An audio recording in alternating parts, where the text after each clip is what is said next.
I've learned the longer I've been in business that money, as you know, it's just a mindset game. The amount of money you make is really a reflection of what you tell yourself you're worth and what you tell yourself you can do. And a lot of that comes from first telling yourself like, hey, this is the expectation I have for myself. And then rigorously learning the skill sets, develop yourself to then be able to execute. Because mindset is, in my opinion, is only the start. But really, if you have the right mindset, it should, if you have it long enough and are consistent enough with it, allow you to develop the skill sets and then be able to go and execute. And that's where it all starts, right? You see it here before you actually realize it. And so mindset in sales is everything.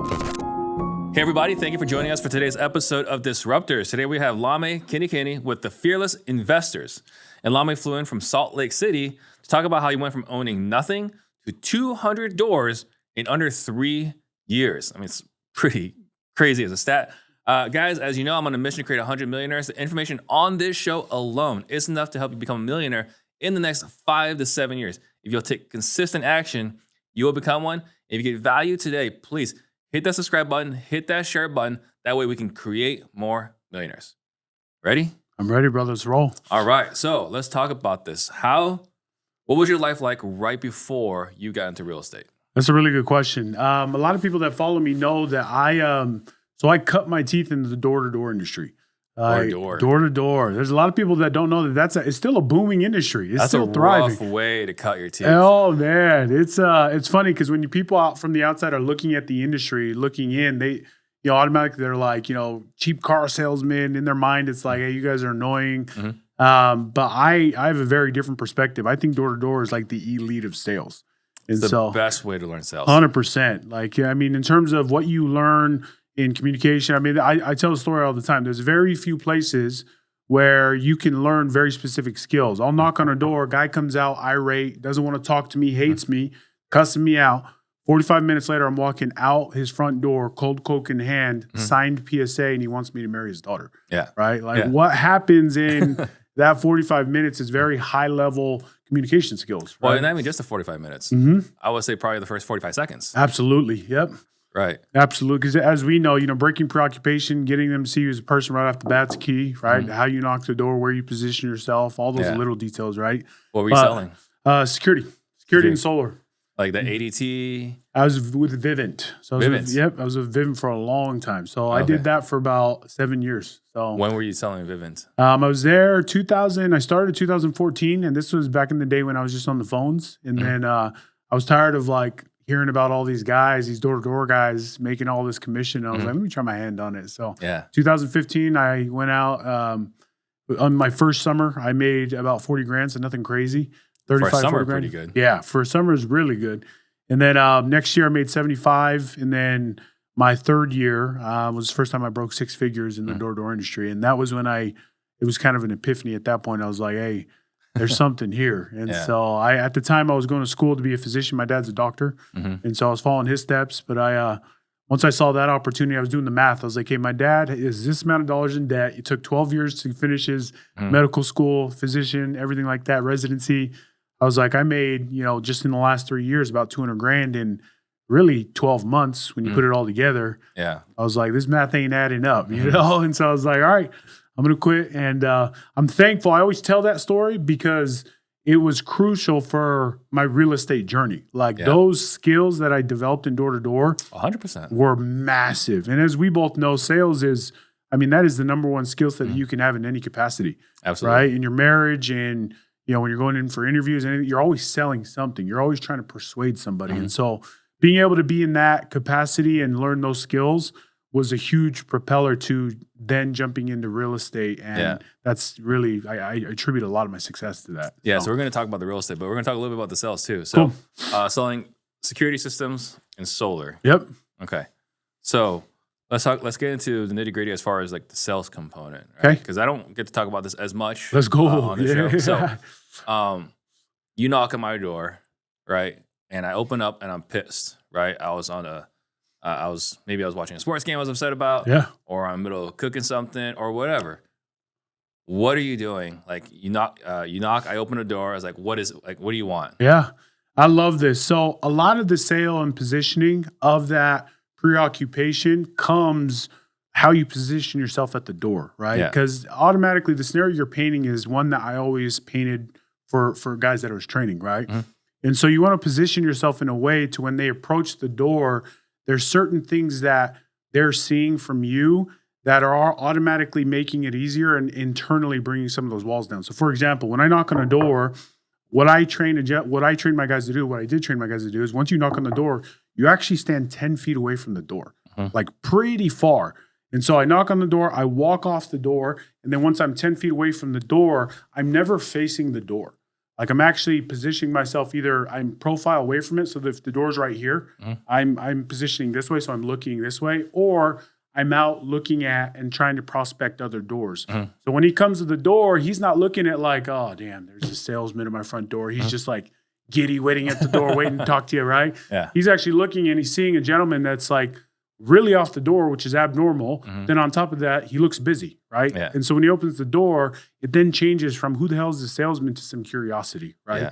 And that's all done before the door even is open, right? And so you're playing the game of like positioning yourself mentally to put your potential prospect in a mental framework where they're willing to listen to you, right? And so to that end, once they knock on the door, I'm off the door. I'm looking out. As soon as they open the door, I'm not even addressing them right away. As soon as they open the door, I'm letting them open the door and I'm letting them address me. So a lot of times I'll tell my guys, hey, just look at your iPad. Like look at the next door, look at your notes, whatever you got to do. So that when they open the door, They're interrupting you. exactly. And you're slow to approach, right? And so when the door opens, I'm not right away turning. The door opens and I'm kind of looking and then they're either going to say something or I'm slowly addressing them. And even then, I'm not taking my eyes off it, and then I'm addressing, hey, sorry. It's funny you say that because like I've had that happen. I'm like, why the hell is this guy not even paying attention to me? He knocked on my door. But you forgot about your game, right? Now your game's no longer. Forgot about my game. I was like, what the hell's going on? Exactly. Curiosity, right? Curiosity is huge when it comes to sales. So that's like, so that's essentially a big, and we call it breaking preoccupation in the industry. They are preoccupied with something. You are interrupting their day. I have to break that preoccupation. Best way to do that is curiosity, and that's how you do it. So perfect. Yeah, because what we talk about is cold calling. I'm interrupting you, right? So the first thing I got to do is I got to disrupt whatever's going on. So I call you like you're my friend. Like, hey, Lame. You're like, who's this? Like, this is Steve? Right? And you're like, Steve, right? But it's not like, hi, is this Lame? And then you're like, boom, you're ready to like jump down my throat. Exactly. So you're doing the same thing here, disrupting, pattern interrupt. Absolutely. Yeah. And people don't realize that it is all a mental game. Like what you say, how you say it, your tone, the inflections in your tone, body language, it all matters, right? Yeah. And there's a lot that you're communicating without your words before you even start the conversation. And what I loved about door-to-door, different than over-the-phone sales, because I started my career at Vivint on the phone, right? But door-to-door gave me that vital aspect of human interaction, of the sales body language. That's a whole nother game, right? And that's where, because, getting rejected on the phone is far different than somebody coming out and cussing you out in your face. Oh, yeah, right? no, they rejected you face to face. Oh, absolutely. And people are ruthless. Like, people are ruthless. When you're interrupting their space, like, they will come out swinging. And so how you navigate that, the internal dialogue you have to have with yourself, the mental and physical game you have to play to make sure that you're positioning yourself in the best way to even have a chance is huge. And what I didn't realize was how much those skill sets in door-to-door would translate significantly well when I go to negotiate a seller on their property, on me buying it for whatever reason. Well, right? I mean, one of the things we talked about, like some of the best people to hire are the people that have, sold religion door to door. Absolutely. Yep. Right. Yep. Like if you can sell religion door to door, right? You're changing their identity. Then you can sell anything. 100%. Yep. Yeah. Okay. So you're making good money selling security systems and solar. Yep. What about real estate was interesting? That's a really good question. I can't say that I ever grew up wanting to be in real estate. Like that wasn't, even when I decided to make the jump, it was a natural next step because I had real estate, because I owned it already, right? Because I had a property that I lived in as primary. I was too lazy to move out furniture. So I was like, let's try it Airbnb. And it was a garbage listing, but like, it's where I started, right? Yeah. And I remember I was just like, hey, if I can just break even on the mortgage, it's a win. And after the first month, I netted $2,000. So I was like, okay, there's something here. But that was really the start of how I even got attention to pursue it. People don't know that when I had left my day-to-day job, which was sales, right? I left Vivint, and I was just like everybody else. I was kind of curious as to like, what else is there? I don't really know. Following your passions, I don't really believe in that, right? It's really about opportunity. And so what people don't know is when I started my real estate company, I actually started a few other companies at the same time. Gotcha. So I started a government contracts company, and then I started, and it didn't go very far at all, but I wanted to start selling Pokemon cards. I'm a huge Pokemon collector. And so those are the 3 businesses that I started, but real estate just started to take off. And that's when my attention went to where the most production was coming from. And I think that's the principle of life. I think everybody falls in love with the idea of what they see themselves doing, as opposed to taking action and steps towards the thing that makes the most sense today, right? And the most logical sense. And I'm so thankful for it. And so that's how I stepped into real estate. Now, obviously, once you get into it, then you start to realize why you love it, right? And that's the beauty about real estate, is that there is a million ways, as we both know, to make $1 million. Way too many ways, probably. 100%. Yeah. And so that's where a lot of people, I think, get lost, is like they jump into real estate and they're like, oh, I want to be in real estate. What does that mean? What does that mean? Like, you know what I mean? I get people ask me all the time, I want to be in real estate. I want to be a real estate investor. It's like, okay, in what capacity? You know what I mean? And so, but because of my background, when I jumped into it, naturally I was drawn to certain parts of real estate that allowed me to transact quickly, right? Because I was used to knocking doors, and you could drop me off in a neighborhood, and my mentality was somebody's going to buy today. They don't know I'm coming. They've never heard of my company, but they're going to buy today, right? And I wanted to have that same mentality in real estate. The problem is real estate, historically, wealth is generated over time. Yeah. Right. And so I had to get into some capacity of really sales, utilizing the background that I came from. And that's when I jumped into really the short-term rental space as a property manager. So your primary, you turned that into an Airbnb. Yep. Did you just bought a different home at the time, and then you just decided to turn this into Airbnb? Correct. And I was actually moving out of state. So my first primary was in Texas. So it was actually in Houston, Texas. Is that where you were selling? Okay. And so I was out there selling. They had me at a position where I was essentially, that's why I went out to Texas. Most of my wife's family and my family live in Utah. And so when we had left, the reason we were moving is because we were moving back to Utah. Got it. And so Utah. So that's a little surprising for me. Yeah. Based off the name. Yeah. All right. Yeah. You grew up in Utah? I did not. So I grew up in Bakersfield. So not too far from here. Yeah. Gotcha. Okay. So, see, I would have think something like Hawaii, yeah. Samoa, something, but not any of those. Yeah, no. I'm Tongan, and so, but I grew up in Southern California, and then I actually am LDS. I served in LDS mission for 2 years. That was, you talk about selling religion for 2 years. That was school of hard knocks. Well, it's a great entry to Vivint.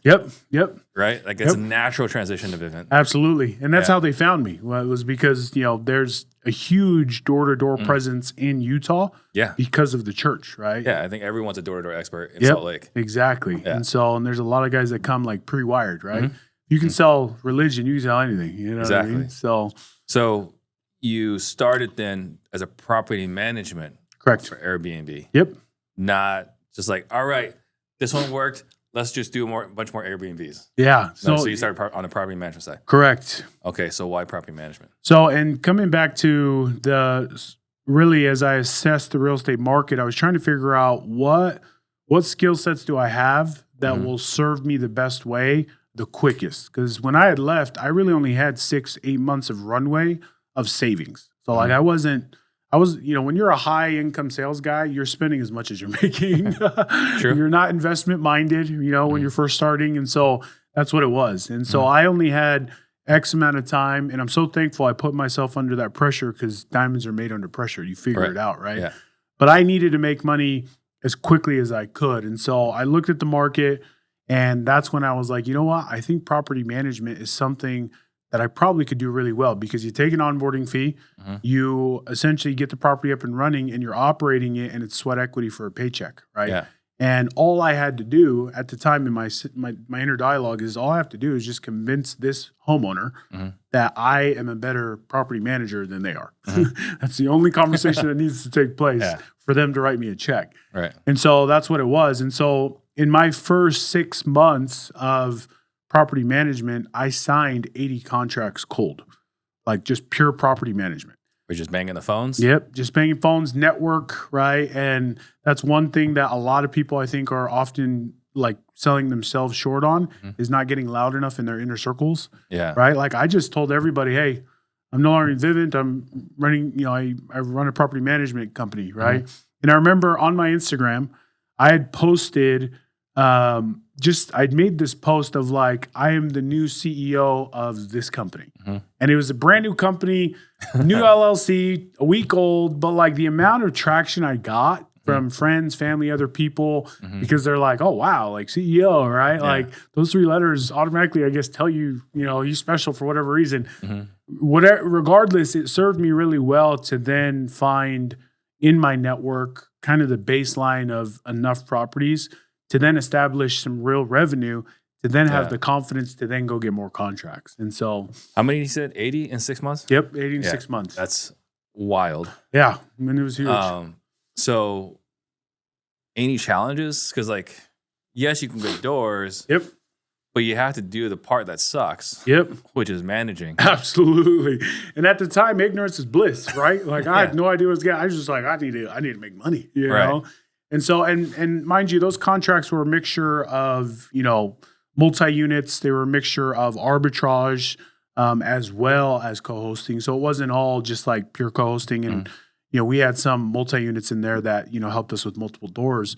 But I didn't know what I didn't know. And that's why we ended up pivoting later on. Yeah. But it served Were they all short-term rentals? All short-term rentals, 100% short-term rentals. Okay. And at this time, that's during the COVID boom, right? The COVID bubble, which you could throw a bet on bricks and make money. That's why my one in Houston was doing well, right? Yeah.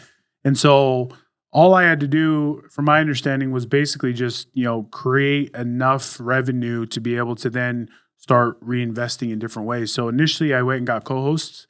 I generated a decent baseline of revenue. And then I just started throwing that into arbitrages. What the arbitrage model is it's rent to rent. So I would go find a landlord, convince him to rent it to me on a 12-month lease, negotiate the lease, and then I'd pay for furniture, right? Yeah. And then I'd take the spread above all the costs of, the rent and everything else like that. And so, So that's how I built it. Was I just started getting co-hosts. I started throwing that revenue so I could buy more arbitrages. And to your point, a lot of the problems came when it came to property management, when it came to all of the details of it. Property management is a logistics game. It's an operations business that just happens to be in real estate. That's what it is. And so that's where I really cut my teeth in just... What was the worst story you had in managing? Oh, yeah. It's funny now because my capacity of like tolerance is so here that like stories that are normal for us are like crazy for a lot of people. Yeah. But I mean, I can tell you multiple times of like, there was one I remember specifically. This was one of my very first because I just remember how I felt. It was an arbitrage, brand new home. We got a midterm contract in there. She gets in there and literally we'd had this property live for maybe a week. And then 2 days after she's in the property, I get a call from her. I pick up the call and all I can hear is like a waterfall. Like a waterfall, like in the background. And she's like, Lame, I think there's something wrong with the water. And so I go over there, the brand new home, about a foot of water just in the basement. And it's just like, there's something had happened with the washer and the washer didn't shut off. And it's just going. They left for, a couple hours and then kaboom. And so, dang. And you learn to pivot. And now, now I hear those stories and it's like, it's just real estate. Yeah, exactly. It's like, it is what it is, it's like, but I remember specifically how I felt because it was one of my first. And your heart stopped. Oh man. Like that was the worst feeling ever. This is your property? Yeah, it was an arbitrage. So it was the rent to rent model. So it wasn't my property. Who covered all that? So luckily we had renter's insurance. And then we had found this midterm contract through Airbnb. So air cover came in and helped with that as well. Yeah. And so in full transparency, it was still a loss. Like there was still money out of my pocket that I had to come up with place this client and do a different one. And so we pivoted and you figure it out, and you always do if you just don't quit, Right. But I can say that all those failures, they lead to SOPs. They lead to you finding the right contacts, the right contractors, right? Yeah. To where it happens again. And it's like, all right, let's do it again, right? So I haven't posted this video. I know I was supposed to post it some time ago. So like I had a property, right? The last one I owned last year. And we legit got video footage of a realtor taking a dump in the backyard, right? And like, and I haven't posted it yet. And like, I was sharing the story with somebody, and they're like, "Man, like, I can, like, how did you feel? This and that." I was like, "Dude, after everything I've seen, like, it didn't bother me, at all. Like, it didn't like, raise the stress one bit. It's just like, this is real estate. Like, you just something crazy is going to happen. Absolutely, we just don't know exactly what that crazy thing. 100%. Yeah. And your capacity of tolerance is just built to where, you get deep enough into it, and it's thick skin, Yeah. I mean, at this point, if a house were to burn down, I don't know if I'd react much. You know what I mean? Oh, we had that happen 2 years ago. Yeah, exactly. Right? See? Like we were in escrow, and we were supposed to close, and then we were waiting for like the title package, and then we finally got the title package, but it wasn't our name on the HUD, right? Someone else bought it, and we're like, what the hell? And but before we got that package, around that same time we were reviewing the HUD, like, what the hell? We got news that the house burned down. Oh. So we're like, oh, thank goodness, because we don't own the house. Right? Yeah, that's when mistakes are in your favor. Right. So then we go look, and we drive by, it's like, oh yeah, this house is burned down. Oh, yeah. So they can have it. Yeah, that's fine. Right. Okay, so you do this, you do the midterm rental, or you do Airbnb. Actually, before we go to the next thing, I want to talk about mindset. Yeah. Because mindset is huge, right? The mindset of somebody is buying something from me today. They don't know who I am. They don't know the name of my company. Yep. But someone in this neighborhood is buying something from me today. 100%. Talk to me about this mindset. Hey, Disruptors, if you're struggling to scale your business due to a lack of capital for your deals, this message is for you.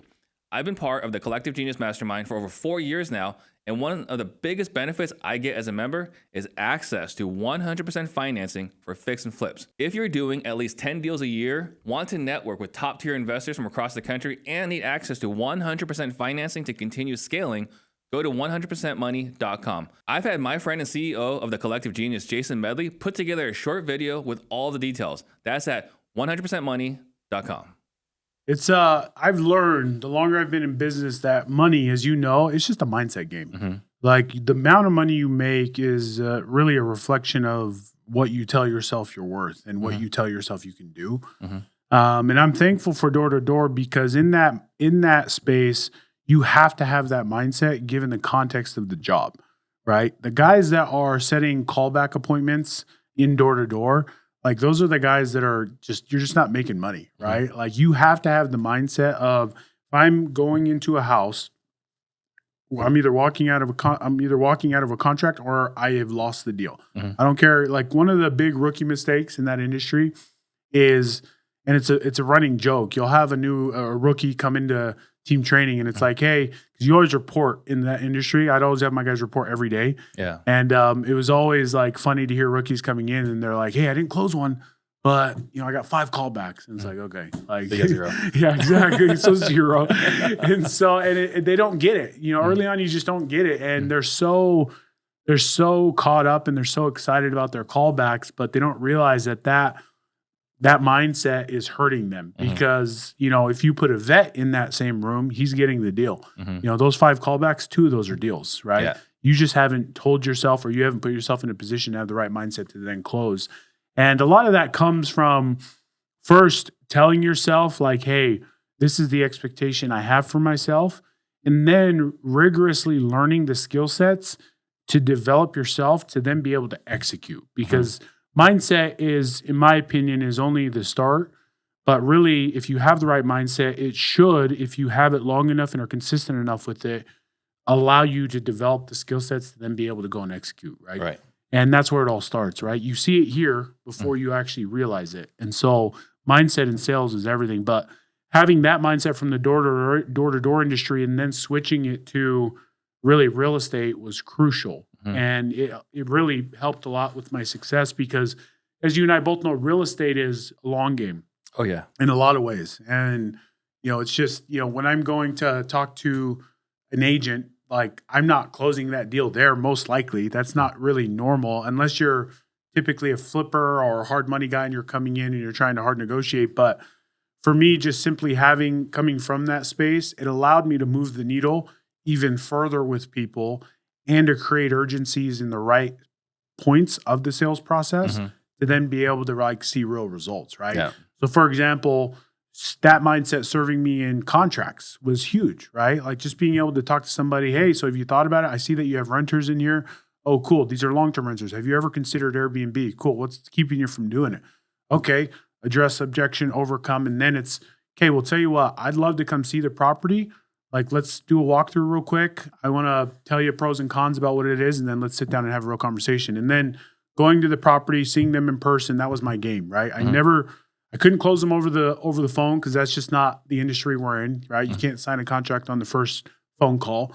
But as soon as I went to their first walkthrough, most people in real estate would say that is a prep period, that's like an initial meet to get to know them, and then you're going to come back and offer. Not me. Like when I'm going to see them, if they're there, we're going to sign a contract. Right. We're going to sign something, or you're going to send me the contract by the time I leave, right? Yeah.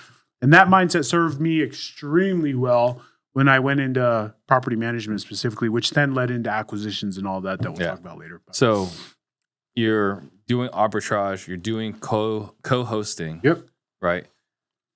Is this then the vehicle you're using to control doors, or what happened after that? Really good question. So I started out, and there's some time because this story is important because it leads to why we're so good at what we do now. But when I was in the property management space, most people don't realize that property managers, they're project managers, meaning that if you're hiring a property management service, whether it's long or short, they're usually just managing other services. They're finding third-party vendors, plumbing, HVAC, handyman services, and they're just essentially saving the landlord time on putting all those pieces together, right? Right.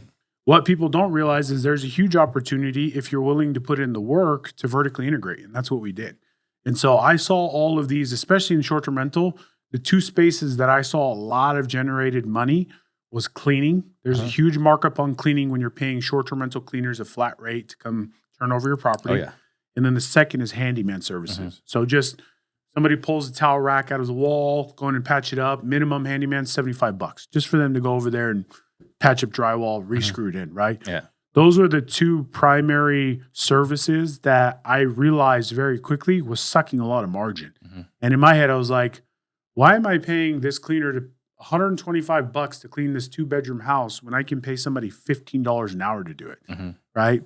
And that was where we saw an opportunity in the management space. So we got really good because we started managing properties. Then we saw opportunity in increasing our margin without taking it from without increasing our management fees. And that's by way of going deep in your service, owning every piece that touches the home. And so bolt-on services. Yeah, absolutely. Yeah. And that's exactly what we did. So we vertically integrated. So now with all of our properties, anybody that touches the home outside of licensed professionals, electricians, plumbing, HVAC, everybody that touches the home is ours. Designer, cleaner, handyman, every service provider there outside of those licensed professionals is us. So, gotcha. Is it all one company, or is it multiple companies? Multiple. So by now there's about 8 different companies. Okay. Probably more than that actually when you consider the service companies. But yeah. So you have your own ecosystem. Absolutely. Right. No matter what they need. Do you guys service outside of your clients? Yep. And so we do service outside of our clients now in terms of, now with our 200 door portfolio, we own most of that. So most of it is in-house. We're equity holders in it. And then we have a management piece that we're just very selective on. Just because the margin is a lot slimmer there than it is the equity game. For sure.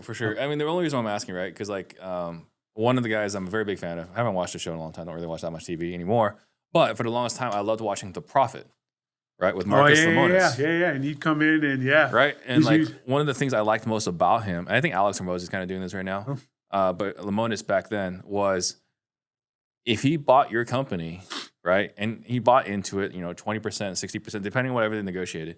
But the cool thing was, for every company he acquired, if they needed printing, he's got a company. If they needed logo, he's got a company. Yep. If they need this service, that service, whatever, he's got the company. Yep. And what's great about having this large portfolio of companies is that you can intermingle and get all that working together. But every time one of those companies brings in a new client, that's one more person that you can have this upsell, that upsell, that upsell, 100%. and it's all this wonderful ecosystem. 100%.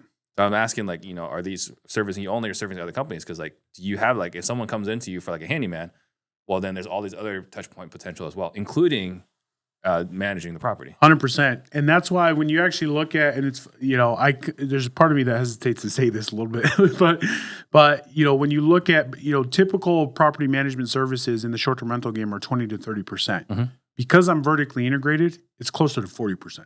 Because of all the services after it's all said and done. Right. And so it's huge, right? When we get a client in, and because of us building out and taking the time to create these services, as you mentioned, you're serving one client in 6 different ways, all of which are profitable. Right? Yeah. Like, one of the things I liked the most when I was wearing the realtor hat was that if I brought you in, right, Lame is looking to buy a house. Okay, great. You want to buy a house? I get a realtor fee, right? 3%. Yep. Back when it was still 3%, right? But I wasn't the one showing you, right? So I had another agent. So we split it 50-50. Right. And after cost of advertising, everything else to get the lead, I'm not really making that much, right, from you. But you're getting a mortgage through me. Yeah. And you're using my title company. Right? So pretty quickly, right? Adds like up. every one that comes in, I don't make a whole lot on the realtor. Like, people look at, like, how much the realtors make, they make too much money, right? Like, after cost of running a business, it's actually not that much. But then we get, 2-3K over here on the mortgage. 2 to 4K on the title side. Now we're talking about some real money. Absolutely. Right? And so you've got that thing going on in your world. And I really think too that when you do that, when you venture to vertically integrate in whatever industry, that's when I truly believe that you actually become an expert. Yeah. Like, really, because when you understand the economy of an industry and not just a portion of it, like, what you can speak to and your paradigm of seeing deals and everything else like that suddenly is drastically different and more deep and more sophisticated than most that are even just participating in it at the surface level, right?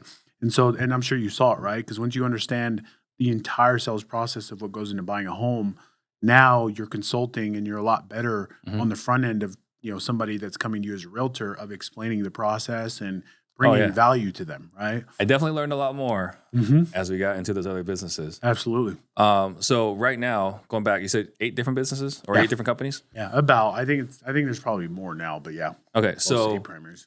Do you have, because it's 8 different companies, do you have one COO type of person that oversees all the companies, or do you have, like, business unit leaders for each company? How does that work? Really good question. So I have essentially operational directors for each primary head. And then at the top of it, obviously, is me. And then I do have an operational partner. That's essentially the oversight amongst all of them. But in the individuals, everybody kind of has their specialty and expertise. But yeah, that's kind of how it's out. So there's an operator for handyman. Correct. There's an operator for cleaning. Yep. But they all still report to your operational partner. Correct. Operational director on the top of it. And then really my day-to-day at this point as a CEO is vision and money. Yeah. So I'm essentially, it's all reach, it's all vision, and then capital markets. And so I'm doing a lot of the finding the deals and finding the money. So gotcha. Okay. That's my day-to-day. So then when does creative financing work its way into this? Really good question. So this is, and I got lucky with this, right? Because you only get to a certain point when you realize that property management, like, there's not much margin there. And there's so many uncontrollable factors there. There's a ton. And you're not playing the long game at all. I mean, you can within the portfolio of your management company, but even then, it's a very segmented business. You're working a lot for pennies. It's volume, right? And so that's when I was like, and even the other side that really moved me to it was emotional owners, right? People are just overly emotional about their real estate. And it would frustrate me. I honestly wouldn't. I wasn't very good at a certain point because I was unempathetic, right? People would call me. They're like, "Why is this that?" It's like, Well, it's because somebody rented your house for the last week. Like, that's why. Like, But it's that part where you're saying like your tolerance for pain has gone so high. Yeah. You can't really understand. You can't relate. Why are they freaking out over Yeah, this? exactly. Yeah. And so you kind of lose patience. And so I knew quickly that I was like, look, there's not enough passion and patience in me to like take this to the next level. So we have to figure out how to pivot, right? And play the long game and enter creative finance. And that's really where the question that I came to at a certain point in time in my business was, how do I scale and how do I buy the most amount of doors without going through the traditional finance model? 20% down, subject to interest rates, this, that, the other, right? Credit, taxes, whatever. And so that's when I found Pace Morby, Chris Prefontaine. It's funny because I am, at this point buying 100% creative. A lot of people are like, "Oh, so are you in sub 2 group?" And I'm actually not. Like, and I only say that because one, Pace is somebody that I look up to, and I do consider him a mentor. But the point really I'm trying to make is I didn't take any specific community. Like, it was just all YouTube University. It was all me. There's so much content out there on whatever subject. If you're just obsessed enough and crazy enough about it, you'll become an expert if you do it, right? And that's what it was for me, because I was answering the question of how do I essentially scale and how do I buy without being subject to traditional models of buying and acquiring. And so I bought my very first property creatively. It was a seller finance, true seller finance. So owner owned it free and clear. We did a note. I had an interest rate on there that was about 1.5 lower than market. I gave him a down payment of about 5%. And that was, after that, I was like, I don't know why real estate doesn't transact like this normally. Like, it was crazy, right? Because they didn't have to see my credit. They didn't have to show, taxes, seasoned money for all they know. And I have done this just so that I say I can do it. I bought a condo in Park City with a credit card just because I could, because I just took the balance. I just did a transfer balance and that's what I paid, But to prove a point of like creative finance is really a hack for anybody that's trying to scale. And that's what it was for me. And so I figured out creative finance, seller finance, sub 2, and then we just doubled down on it. And, fast forward to today, last year alone, we bought about 40 doors. So It's about 40 doors, creative finance. 100% creative finance. Yep. And these are all now short-term rentals? Correct. Okay. 98% of them. Yeah. There's a mixed use of long-term in there. Yeah. Got it. And then at some point, tax became a problem. Yep. Taxes is as you know, it's the biggest liability in any business.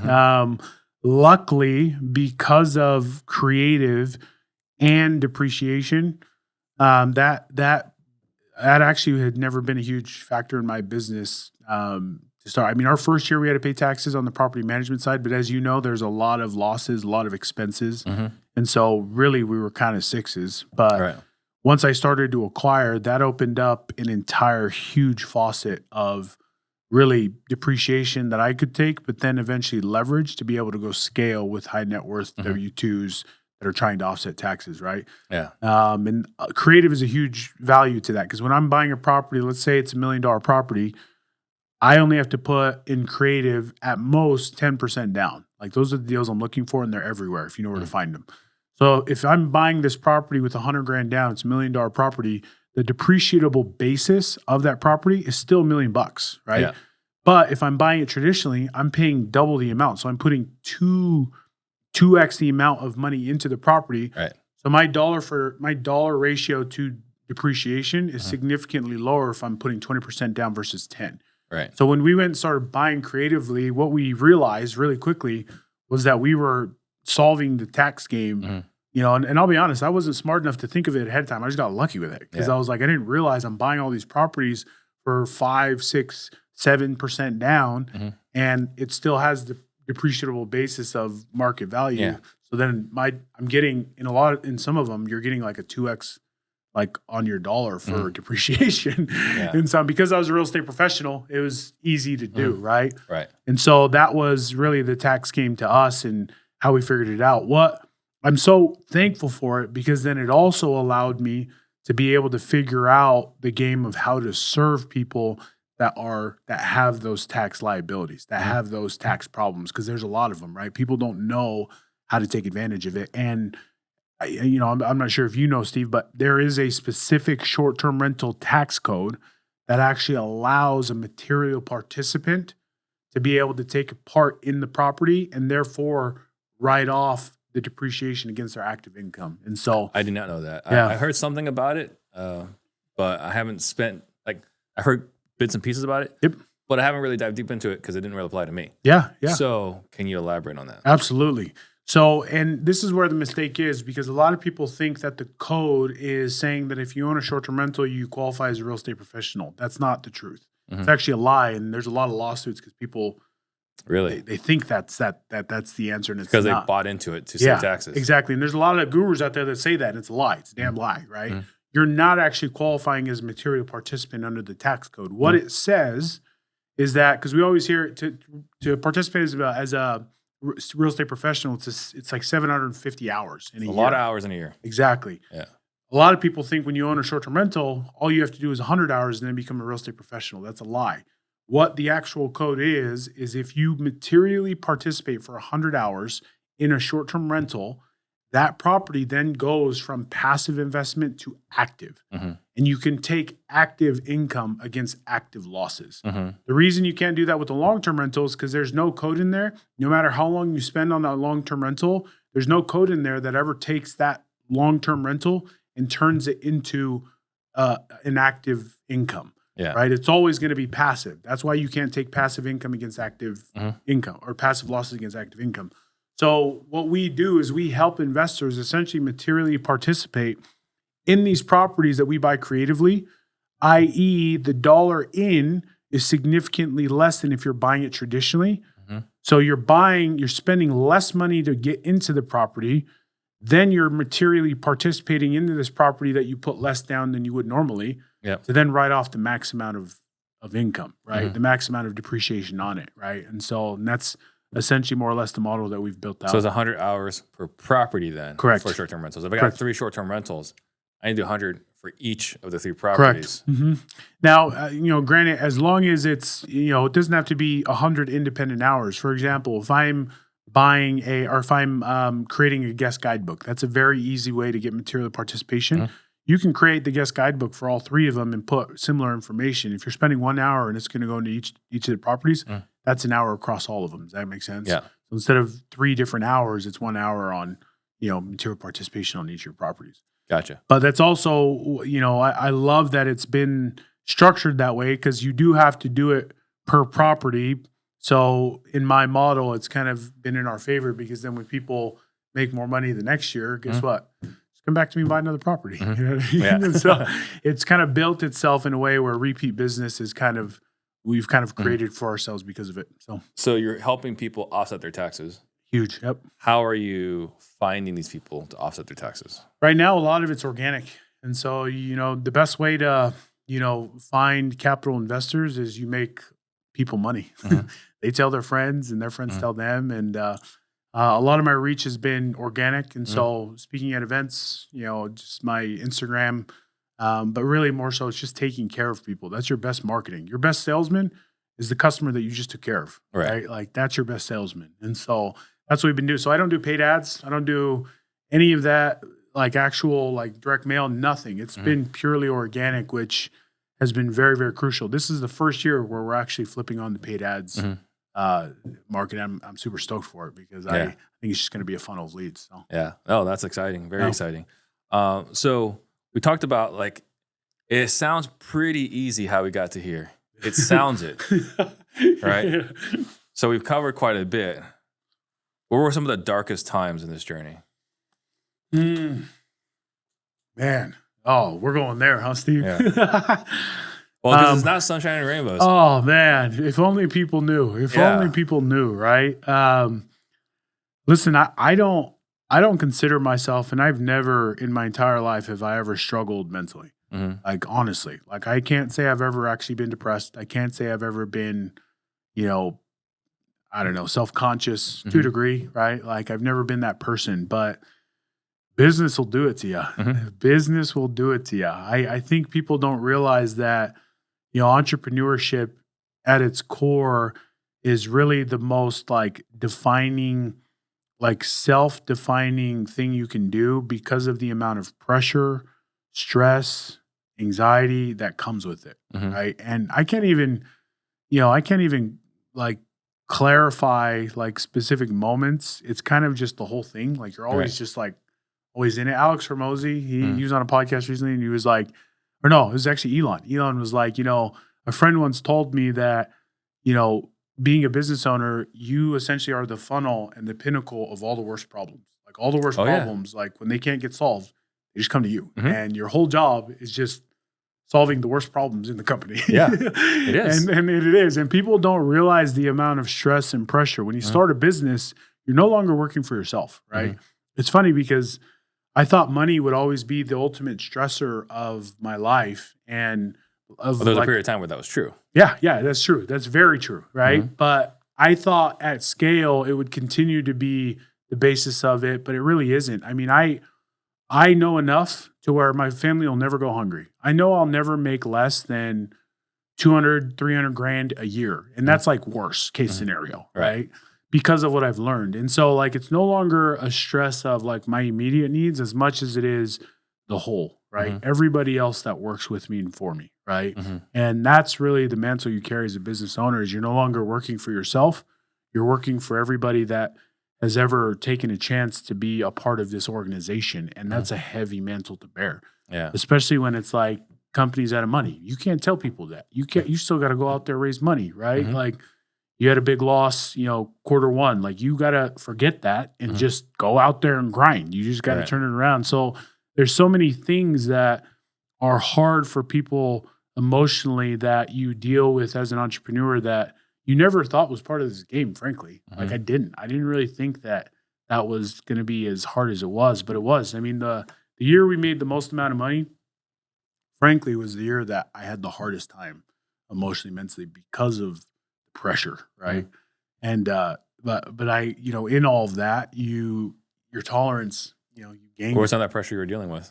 A lot of it was, I think a lot of people go through this of like, the startup phases of growth of like, kind of second guessing myself in decisions of like, is this the right direction for the company to go? Like, did I just kill the company? Right. Like, and I can say this frankly, like, I've thought the business was going to go out of business for like 2-3 times throughout our journey. Like there's moments where you're like, we're going to lose it all. We're going to lose it all. We're done. And you figure it out, right? You just figure it out. And what's funny is I don't believe that that's going to be the last time I feel that way, like, and I realize that that's just kind of part of the game. And, there's a quote I love. It's like, business, you never win, right? There's not a moment in time where you make X amount of money and you've won.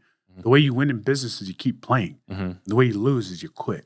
Yeah. Like that's all it is, right? And I've learned that now ultimately in that because when you're in that mode of like, man, I have all of not just these employees, but investors' money, other people's money that have invested in this, like there's a lot of pressure there, but you just figure it out. You just don't quit. You just keep pushing through, but it is a lot of pressure and it's a big mantle for, somebody to bear because, at the end of the day, people are coming and looking at you for the solution. So I think one of the things that you talk about, like never giving up, and it's easy to say like never give up, right? Like it's an easy thing to say. But one of the things that I learned recently, I want to say in the last couple of years, and Paul Sparks, when we were doing Whale Club together, is that one of the responsibilities is to avoid having a game over situation. Yeah.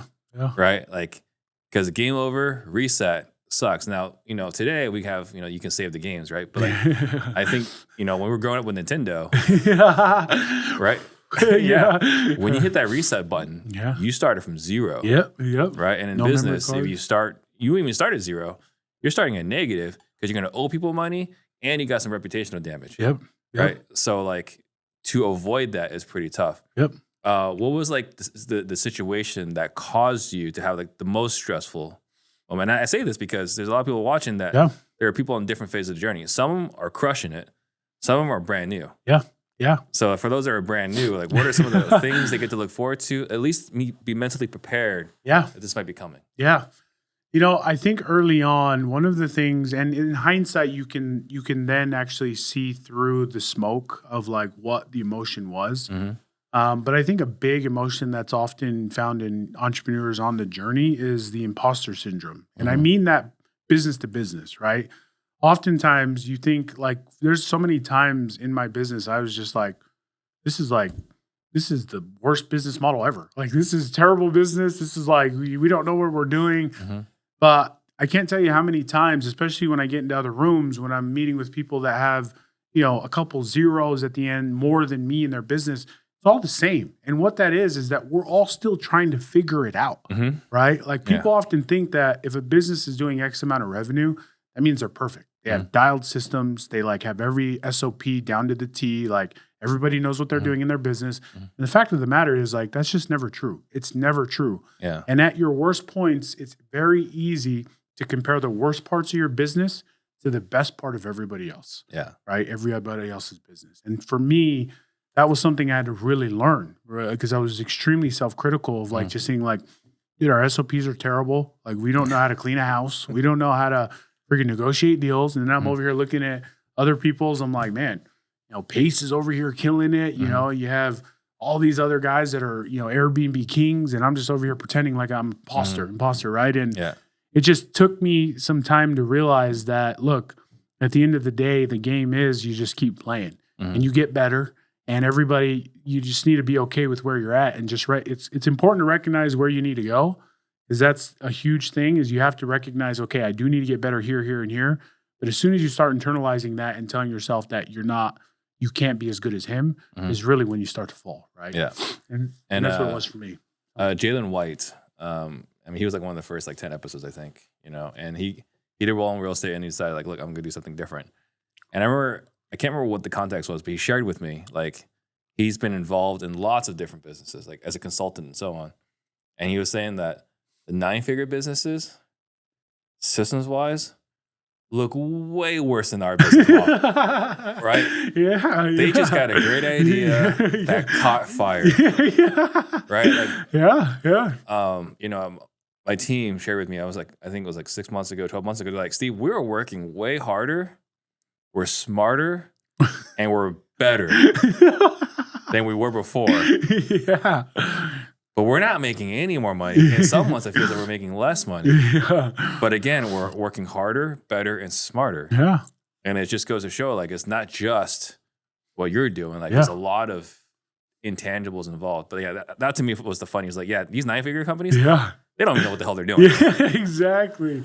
And it's funny because it's like, there's just some, I don't know what it is. Maybe it's social media, maybe it's whatever, but it's like, everybody thinks that business at a high level is perfect. But what I've loved about it is you develop a ton of empathy for any business. The more you realize that it's just a game that you just have to keep playing, right? Yeah. Because now whenever I see any business and there's an imperfection, or, I used to be, less critical, or a lot more critical of like restaurants, for example. You go and it's like, they got my order wrong, it's that. But now I understand there's a lot that goes into that, right? Yeah. They got to order, there's some kind of system between handoff of, taking the order to the cook. The cook then has to have the right materials, the right equipment in the back to cook, deliver the deal. As soon as the meal's done, it needs to be handed off. Then it comes to you, right? And it's like, people they don't think like that. But when you get into business at a high enough level, you realize that it is an imperfect game that you just have to keep going at it over and over and over until you win, right? It's almost like if they got the order right, a small miracle occurred. Exactly. Because there were so many things that led up to this point. I was at, this was Monday, right? I went to Jack in the Box, terrible, I know. I love Jack in the Box. I'm right there with you. But I was like, hey, I want to get, an Oreo shake. And like the machine's broken. I was like, of course it's freaking It's just par for the course.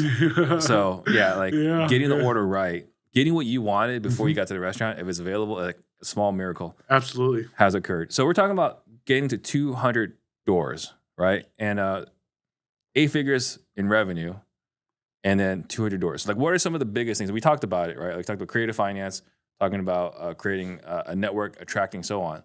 But for someone right now, today listening, it's like, hey, I want to get 200 doors, short-term rentals, and so on. Like, what are the 3 things that need to go right in the next 6 to 12 months? Today's podcast is brought to you by motivatedleads.com. With them, you can get $300 worth of quality local leads sent exclusively to your inbox by just mentioning my name. I've used them, and they're one of the best producers of solid seller leads on a local level. And they fully guarantee the leads that they send you. To get your $300 free credit, just head over to motivatedleads.com, hit the Claim Your Area button, and let them know that I sent you.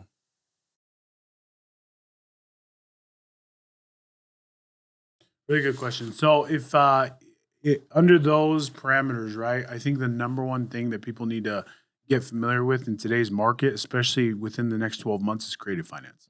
That is a topic that I don't know why isn't taught more frequently. And frankly, I feel like if more people knew about it, real estate would be transacted a lot different than it is today. But it genuinely is a cheat code. Pace is trying his damnedest to do it. Oh, man. And he's doing a great job, right? Yeah. But it's crazy how many people still to this day think it's illegal, don't understand it, don't know how to transact it. I've never even heard of it, right? But at its core, it's really it's the purest way of negotiation and transacting anything, really, in my opinion, right? But I think creative finance is going to be the one thing that matters the most. The second is really understanding what niche of real estate specifically you want to operate in. Because getting 200 doors is actually not hard in a lot of different ways. You know this. What's hard is getting 200 doors and remaining profitable. That's what's really hard. And how you operate 200 doors is everything. And so I think the second piece is just making sure you decide, commit, and become an expert at whatever niche of operation, whatever you in that asset, right? And so for me, it was short-term rentals, right? But I know a lot of guys that long-term rentals, mid-term rentals, wholesale, flip, whatever, right? But I think pick one. Yeah, exactly. You have to pick one, and you have to go all in on it. And then the third is, there's too many people nowadays with really a plan B. If you have a plan B, that means your plan A sucks, right? Commitment is the biggest and greatest thing you can do in anything you do in your life, in your spouse, in your marriage, especially your business. Yeah. And two people are too scared to commit to it. And I'm talking to the people that are watching this video, want to get to 200 doors, and you're at 10 right now, and you're still working a W-2. Like, you have not committed. You have not committed. And therefore, you will never reach a certain point or even give yourself the opportunity to have the opportunity to reach that. If you're not willing to commit, send it, right? People think that's terrible advice, because I tell people all the time, and there's a running joke amongst my friends, because they all ask me advice about real estate, and everyone's always like, yeah, Lami's just going to tell you to quit his job. And I'm like, that's kinda, kinda. What I'm really saying is commit, send it, right? What's the worst that's going to happen? Your job's going to be there if you get back, if you were good at it. And if you weren't good at it, then you need to find something you're actually good at. You know what I mean? And so I think commitment is huge in today's world, day and age of you really just got to commit to something, become obsessed with it, and you'll figure it out. You can only lose so many times before you win. And guys that are obsessed are just not afraid of losing. And they learn so much more quicker to where they find those wins a lot faster. Yeah. And I think it's big, right? Is the committing. It is hard for some people, and I've noticed this, right? Because that was my advice for the longest time. Is you want to do it. Quit your job. Yeah. And we personally won't hire anyone part-time because we've tried it so many times. Can't serve two masters. You can't, right? The only person, there's only been one person ever who's ever made it with me who started part-time. And it's because she was a bartender at night. It's okay, we can make this work. Right? Bartender at night. You're not available Sunday mornings. Fine. Right? But beyond that, anyone that had to be part-time during the weekdays didn't work. We just haven't been able to make it work. Yep. And it's not that we didn't want to. So unfortunately, because of that, it's never worked out that way, or only one time.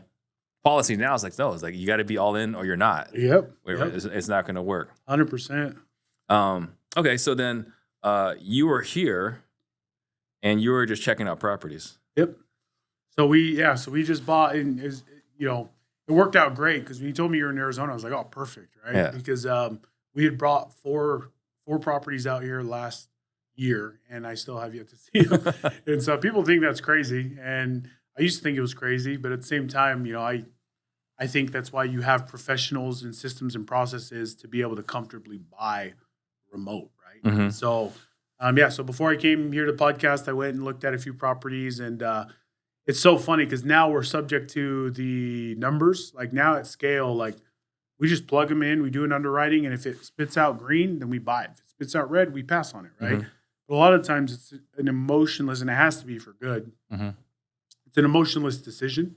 But it's so funny how emotional it is when you finally see the property. Oh, yeah. Because then you're like, oh, this is what I bought. This is what I got myself into.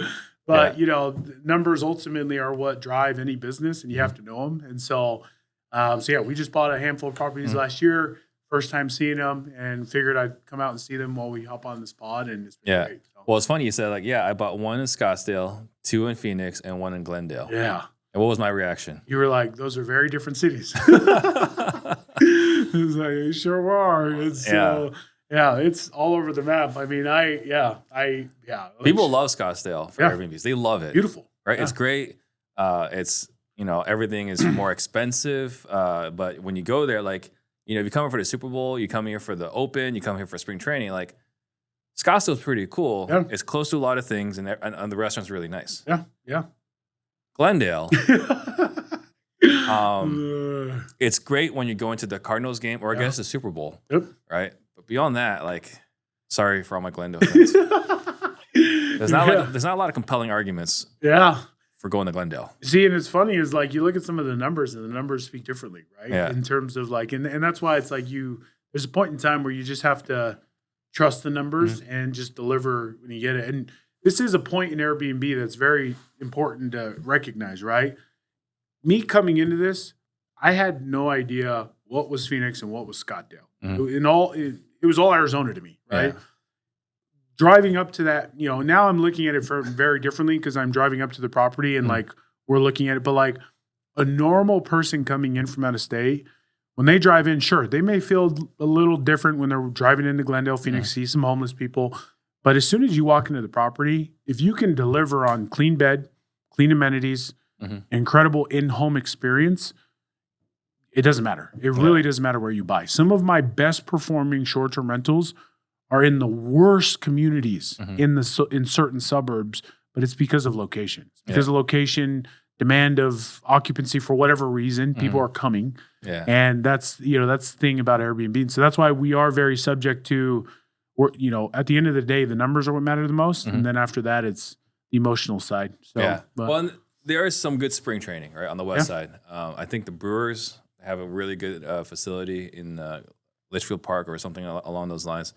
But I hear you. Right? Yeah. It's just as a local. So one thing I'm curious about. So you got all these businesses going on. Yep. Who is helping you structure all these businesses? Right. Talking about a third party consultant who is advising you. How are you figuring all this out? Yeah, really good question. So when it comes to tax and legal structure, and by the way, those are two different worlds. People often assume that they're the same. They're not. Right. And the problem is you have professionals on both that'll speak to both. And it's just not true. How many CPAs tell you this is how you structure it? They shouldn't be advising on that.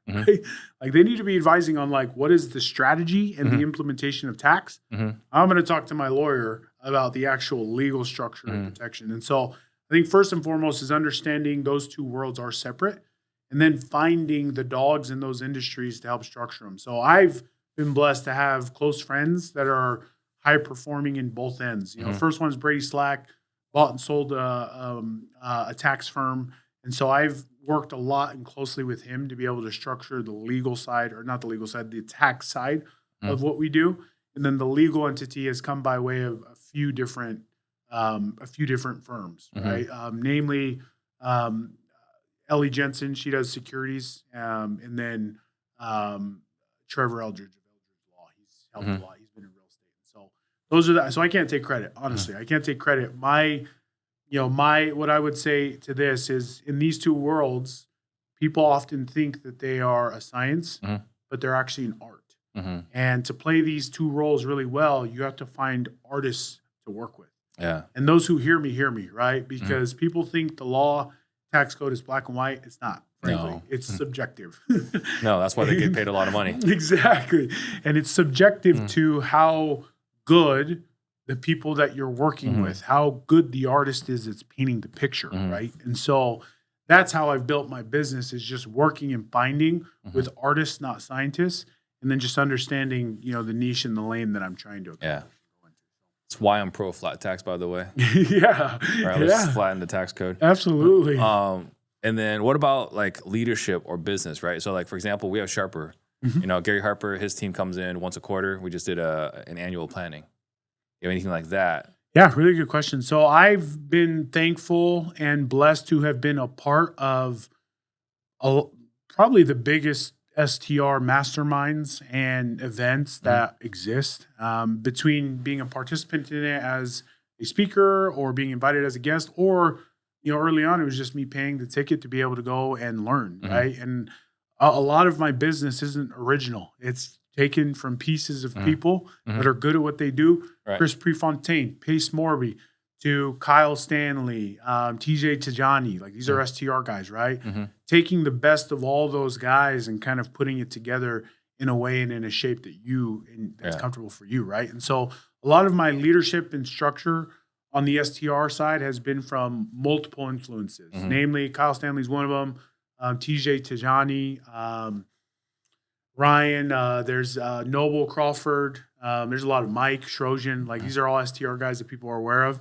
And then on the creative side, a lot of it has been Pace Morby and a few others. And then I often think too that your best, like ironically enough, like, and there may be some that disagree with me, but I think your best cultural influences in a business are often people that aren't running a business. Mhm. And so I've taken a lot of leadership skills from, my local leaders within my church, Yeah. within sports organizations, like just people that I really respect. Mhm. And I've taken the best parts of them. And so really to answer that question, I can't say that anything I've done is super original Mhm. because I'm just a master student. I've just Yeah. learned from a lot of really good people Mhm. and it's kind of come together into what it is today. Well, and there's a lot of great leadership lessons from sports and from Absolutely. the church. Absolutely. Prior to getting into business, like all the leadership lessons I learned was from failure in sports, Yeah, right? exactly. So you get to analyze, get to reflect, get to talk to people, and so on, right? 100%.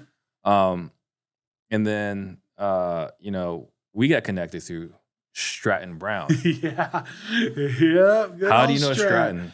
So Strat is I've known him since math class in Right. college. And so Fresno State? yeah, no, this is actually Snow. This is before he went to Fresno. This is a JUCO that we both played at. Okay. And so this is in Utah, the Mhm. Snow College, Badgers. And and Strat was there and he was the biggest cornerback on the team. It was like I was like, "You're corner, dude? Like you look like you're like free safety at least. Mhm. Probably linebacker." But Mhm. Strat's a good friend. And I actually owe a lot to him because Strat was actually the one that for years he'd been telling me, "You gotta quit. Mhm. You gotta commit. You gotta commit." Like He was the one right? pushing you. Exactly. He's the one that's like, "You gotta commit, dude. Mhm. You gotta jump, right?" Mhm. And when I finally did it, ended up paying off. And so I've known him for a long time. Yeah. So he's a good friend of mine. So you started. When did you quit? This was back in 2020. So 2020. COVID was when I finally went full time into real estate. Yeah. So Stratton was one of my first mentees. Oh, really? Oh, I didn't Yeah. know. So I learned from you, is what you're saying. No, you did not learn from me because Stratton is his own man, and he's really impressive on his own. Yeah. Right. But he signed up for our program back in 19. Oh, wow. Okay. And had I known, he lied to me, right? Had I known how broke he was, I honestly would not have taken him on. Yeah. He signed up for our mentorship with his tax return. Oh, you're kidding me. Yeah. Yeah. But yeah, I mean, what he's been able to do is just mind blowing. Yeah. It's Yeah. incredible. So, That's so funny. Yeah. No, he'd been telling me for years that, he had been doing things that he was, looking into on the real estate side. He's Mhm. mentioned you a lot of times. I didn't know his mentor was you. And so Yeah. that's awesome. Well, I'm sure he's had other ones as well. Yeah, But yeah, I mean, Stratton is incredible what he's done. Yeah.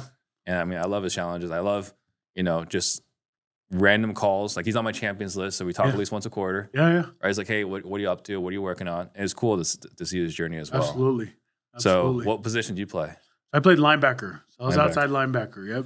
Yeah. And Stratton was like, "You're taller than me and everything." I was like, "Bro, why are you playing corner?" Yeah. Yeah. He came out here and played basketball one time. And I told him that I was really upset with him. Because he doesn't even bend over, right?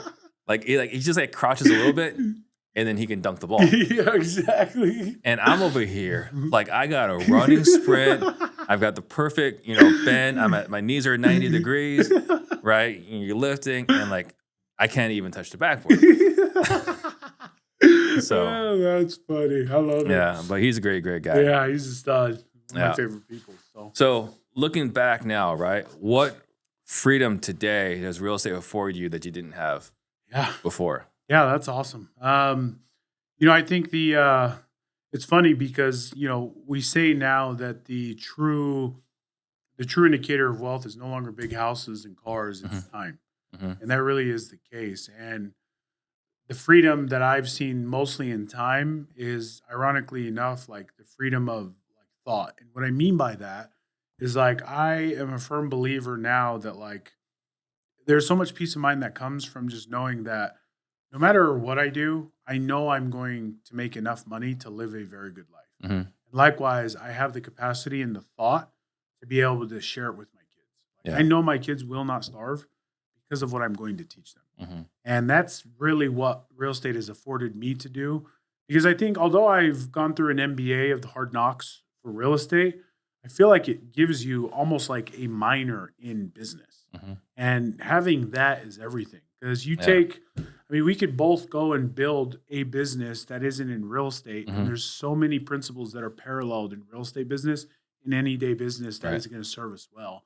And that's really the freedom that I'm thankful for, is just knowing that at any time I could go move anywhere in the world and make money and live life and provide, right? And so that's really what's allowed me to do. Outside of that, obviously all the normal things. We live in a pretty modest house, but I love it because we're able to, I went to Disney World for 10 days and we bought the tickets like 10 days before we left. You know what I mean? Like it was, and it's because you can do it. 10 days? Yeah, we went for 10 days. It was, I'm done for like 3 years, but I needed a break, but we were able to do that. And we bought all of our tickets like 10 days before we went. It was just kind of like a drop of the hat. And that's the beauty of being able to kind of have control of your time as well. Yeah, that's awesome. And I completely, that part about with the kids, it totally resonates with me, right? It's like getting the business. I've said this before. It's like, it's not, the cool thing about getting the business is not really just like the business you do.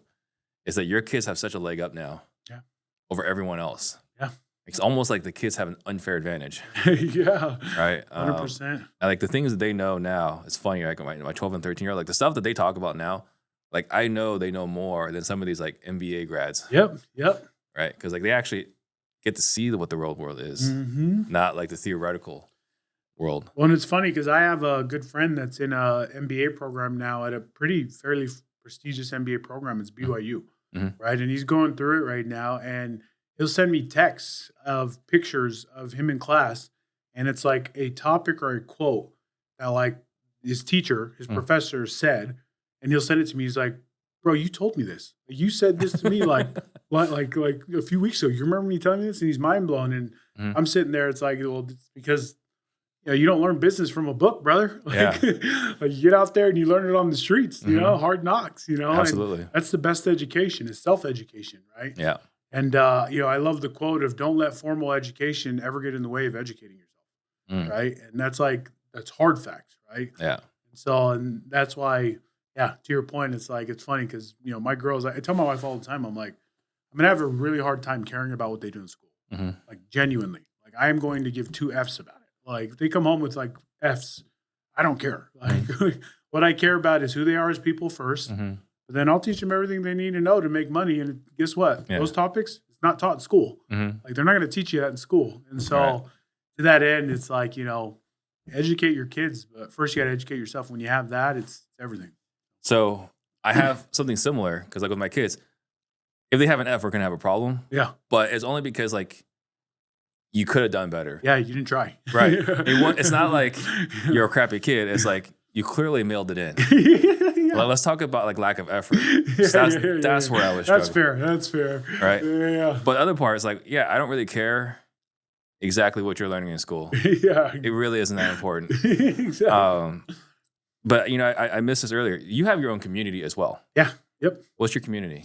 So the Fearless Investors. So I naturally get a lot of people. We help a lot of people save money on taxes, high net worth people that are making a lot of money that are trying to offset. But then there's this, a lot of those people are people that are good at what they do. Then there's a handful of people also that just have businesses that they're wanting to scale and they want to do it themselves. And so I specialize in essentially scalability in a short-term rental community specifically. So in the Fearless Investors, we actually teach people how to buy creatively, where to find those deals creatively, and then how to operate at a very high level once they have the asset. Yeah. So we have about 200 plus communities. I actually, for your community specifically, we have something special. If they just DM me Disruptors, we got, some material we want to send them on training and whatnot. That's absolutely free. But that's my community, Fearless Investors. Okay. How can they find you to DM you? DM me on Instagram. So it's just my first last name, lame.kinikini, lame.kinikini. And then my community is the Fearless Investors, plural.co. So that's those two ways you can find me. So whether you're somebody that's watching this trying to get creative on not paying Uncle Sam, give me a ring. Or if you're trying to scale from 0 to doors to 200, I got the blueprint. There you go. Yeah. So, you guys make sure you DM Lame. And then you mentioned earlier, I forgot, like you mentioned TJ Tajani, right? Yep. And he was on, I want to say 2-3 years ago. Yeah. And it was like one of the most watched episodes, right? Yeah. So TJ Sud, good friend. Yeah. Yeah. Rachel good guy. Gainsbury, all those guys. Yeah. So what would you do today if money was no object? Wow, that's a really good question. It's funny because now I hear a different thing when you say that, because now I really do feel like money is no object. I feel like it's a byproduct of ideas and creation. So my answer is I would try and create. I try and build. Right? Yeah. I don't know what that is. I don't know what it would be, but I do know that I love to serve people and I love to build.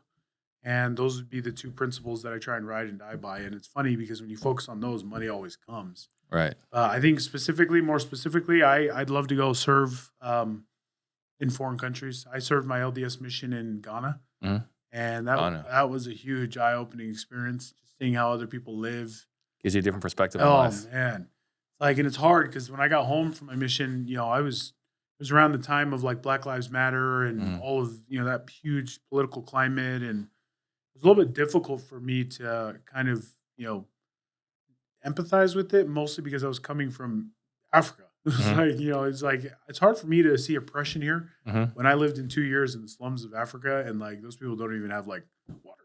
Right. You know what I mean? And so it gives you a really kind of a big mentality to fight, especially a big plague that I feel in America right now is a victim mentality. Oh, I am with you on that. I have gotten into a lot of trouble, a lot of arguments over my lifetime. They're like, you have no sympathy for the poor. Yeah. Right. And as I've seen poor. Yeah. Poor side of the road living under a tarp. Yeah. Right. Like I still remember showing houses as a realtor or investment properties, right?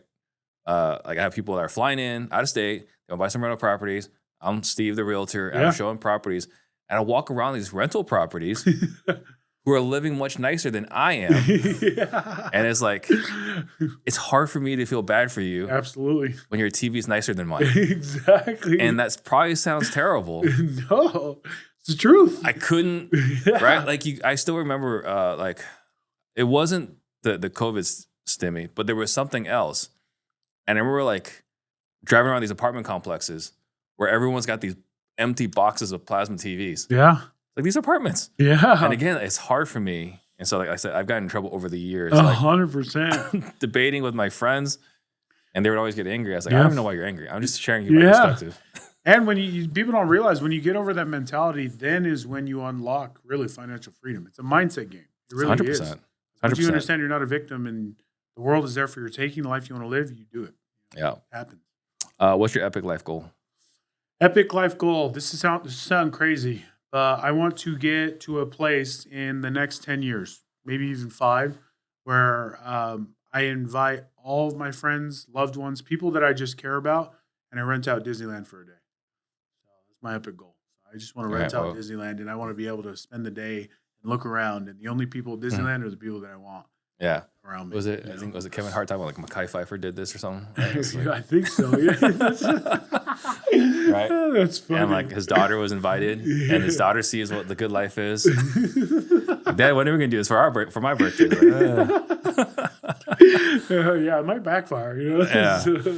Well, that's cool. That's cool. I'll make sure you get my number for that. Yes, sir. You're invited, brother. What is your biggest struggle today? Oh, man, these are good questions. I think my biggest struggle today probably has to deal a lot with balance. Like I think that's, and I think balance in and of itself is a little bit contradicting because I think people think of balance and they think of perfect balance every day. And it's taken me years and I'm still learning it to understand that balance doesn't exist, right? Balance is found in seasons. There's a season to grind. There's a season to rest. There's a season to focus on family. There's a season to focus on business, right? Yep.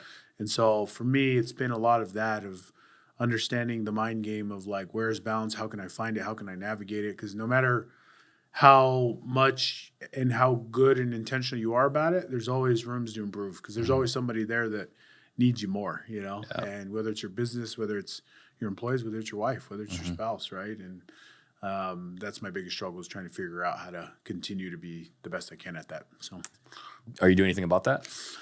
yeah, I think, and this is something I haven't ever openly shared, but I, for the first time ever in my life, the last 2 years, I've been taking therapy. And so, and it's funny because I always used to have this mindset on therapy that it was for the weak. Like I used to be that guy.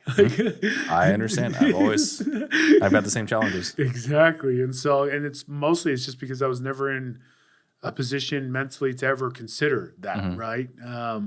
But like I said, the worst time in my life mentally was the year I made the most amount of money, right? Yeah. And, therapy I've learned is a tool just like anything else, right? It's funny because we look at mentorships of like these real estate gurus, STR gurus, we look at them as like, people love being called a mentee of a real estate guru, of an STR guru.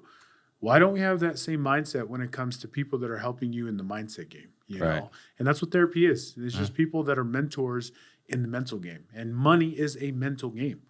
And so I've done an entire 360 on it of therapy and what it is. And I'm at a place now where like, I'll just go in just to check in. Like there's not any immediate problem. There's nothing really on fire, but every time I do it, I come out with a better perspective and a better paradigm.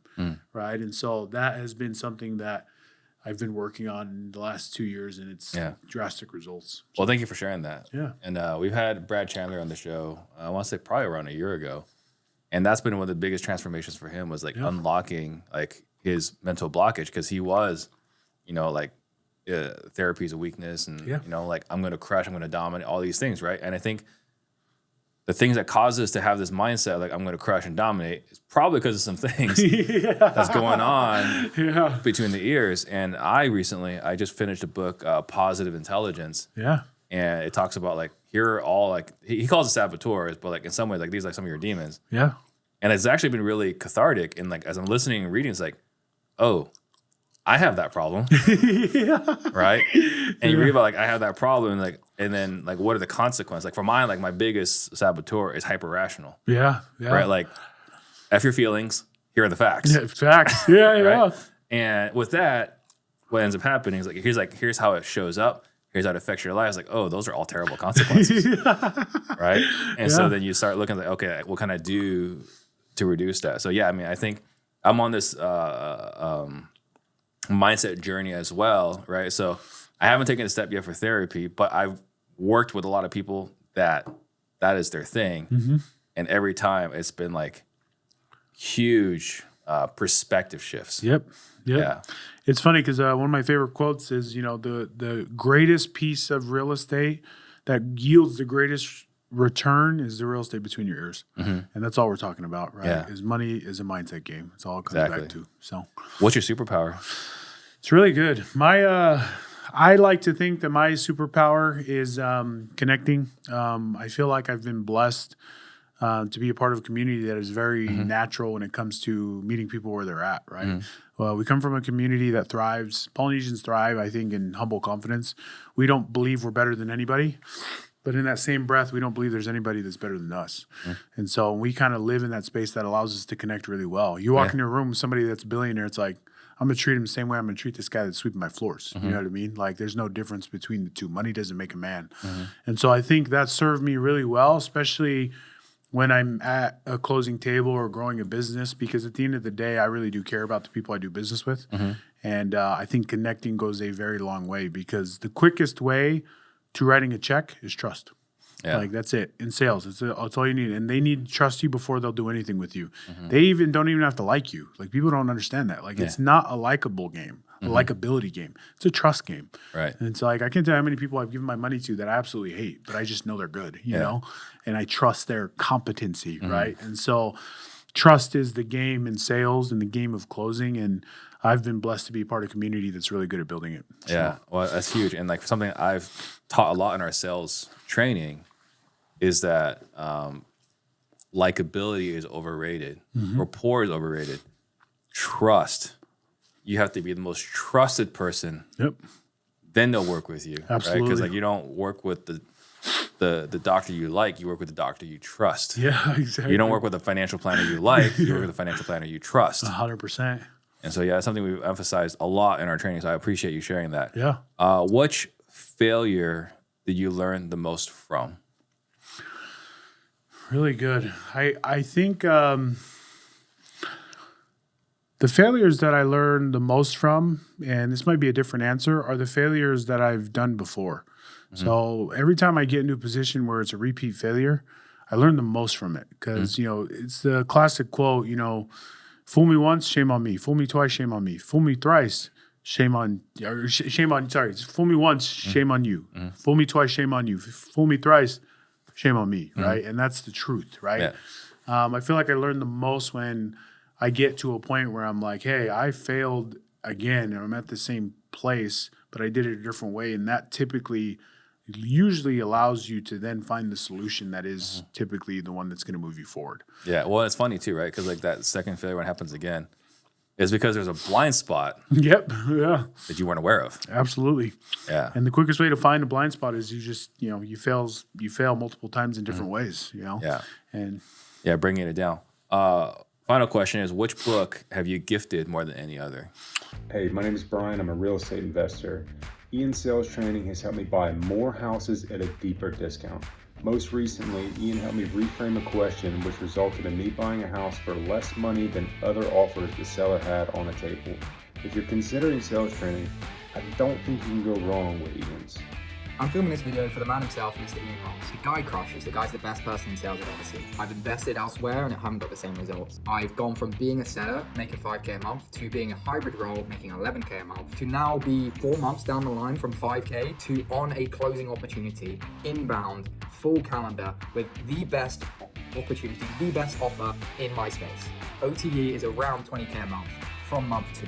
So I've gone from 5K to 20K.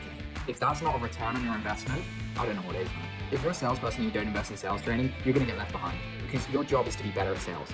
And sales training directly makes you more money. If you like what you just heard and you'd like to have similar types of results, similar success, text CLOSE, C-L-O-S-E, to 33777, and we'll see if you qualify to join Advanced Sales Mastery. We are taking people from good to great.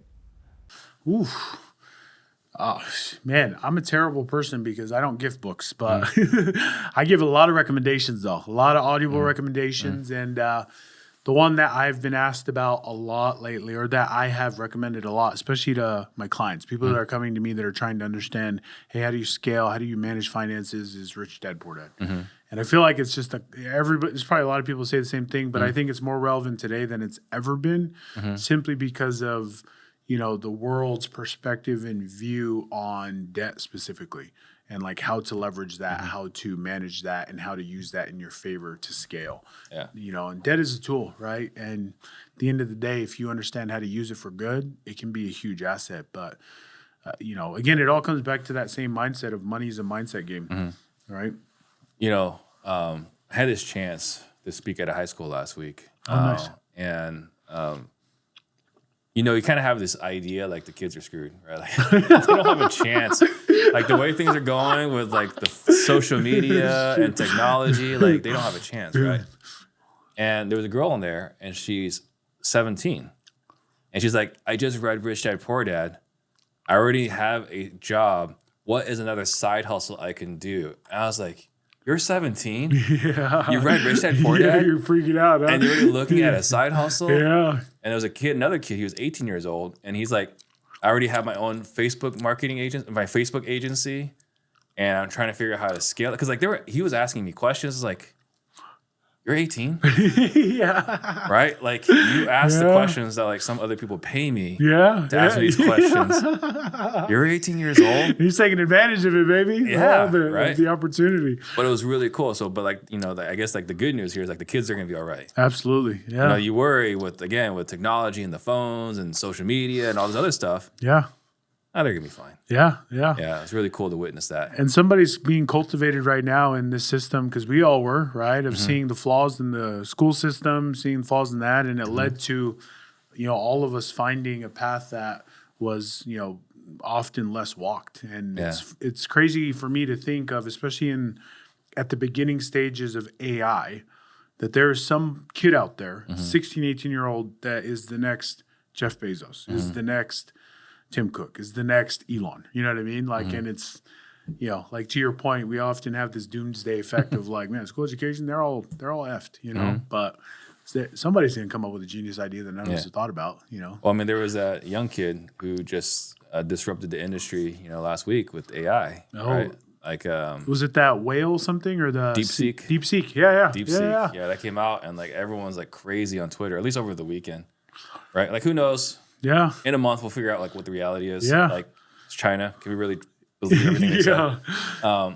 But yeah, I mean, that is not. He's not Elon Musk. He's like a young kid in China who's like making this work with less resources. Yeah. It was like, apparently it was like 1.8 million versus, you know, I don't know how much has gone into ChatGPT, but it was like he built it to rival it, and it's worked. With less money. Yeah. Less money and fewer chips. Yeah, exactly. Yeah. So think about some last thoughts you want to leave all the listeners with. I'm going to make a couple quick announcements. Guys, if you got value today, please, again, share this, subscribe, comment below, give us a 5-star review on Apple iTunes, whatever you can do to help us create more millionaires. What are some last thoughts you'd like to leave all the listeners with? Great question. I think some of the last thoughts that I'll leave with, and I've said this in multiple capacities in different ways. I've said it on this podcast, money being a mindset game, right? There's 2 crucial pieces that need to happen in anybody's internal dialogue. There's 2 steps that need to take place here. The first one is there's somebody watching this. You're watching me, you're watching Steve, and you're thinking, you're putting us on pedestals. They think that we are often these people that are far and away at a place that we could only dream of achieving. And the reality of it, and I'm here to tell you all that we're just like you. We are just like you. That person that you put up on a pedestal, I promise you, their shit stinks as well, you know?